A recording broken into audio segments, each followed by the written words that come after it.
Shalom, salam jumpa kembali dengan saya Pendeta Simon Petra Sihombing. Saudaraku, sebelum kita mendengarkan kebenaran firman Tuhan melalui renungan di pagi hari ini, marilah kita terlebih dahulu berdoa.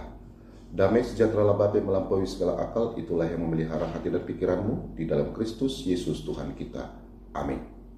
Saudaraku terkasih, firman Tuhan renungan di pagi hari ini tertulis dari Yehezkiel 3 ayat 17. Demikianlah firman-Nya. Hai anak manusia, aku telah menetapkan engkau menjadi penjaga kaum Israel. Bila mana engkau mendengarkan sesuatu firman daripadaku, peringatkanlah mereka atas namaku. Demikianlah pembacaan firman Tuhan. Saudaraku terkasih, ayat firman Tuhan hari ini Tuhan memanggil Yehezkiel sebagai penjaga umat Israel. Tugas seorang penjaga bukan hanya sekedar melihat, tetapi tetap waspada, mendengar dan memberi peringatan ketika ada bahaya. Dan penjaga juga bertanggung jawab atas keselamatan orang lain melalui kesetiaannya untuk menyampaikan pesan. Saudara terkasih, Tuhan tidak hanya memanggil Nabi Yehezkiel pada masa itu, dan tentunya prinsip ini juga berlaku bagi setiap orang percaya hari ini.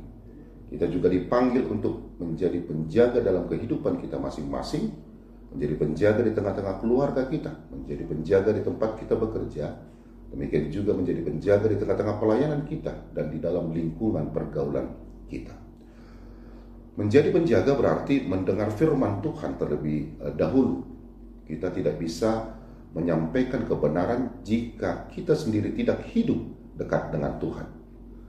Berani menyampaikan kebenaran, kadang peringatan tidak menyenangkan untuk didengar, tetapi kasih sejati tidak membiarkan seseorang berjalan menuju kehancuran tanpa diingatkan.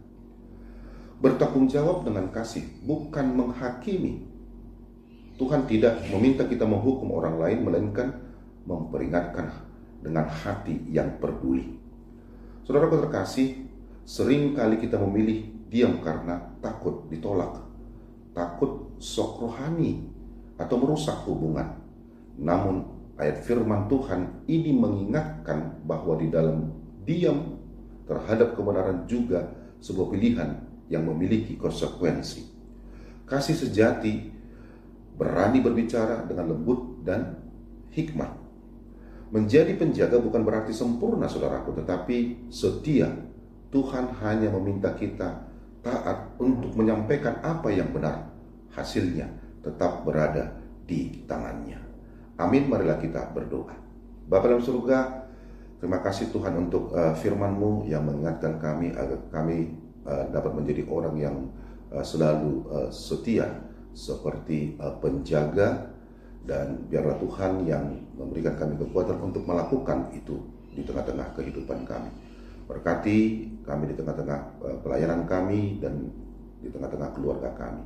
Kami teringat akan jemaat-Mu yang mengalami sakit penyakit, Tuhan yang memberikan kesembuhan bagi mereka. Di dalam Kristus Yesus kami berdoa. Amin. Selamat beraktivitas, tetap semangat saudaraku. Tuhan Yesus Kristus memberkati kita semua.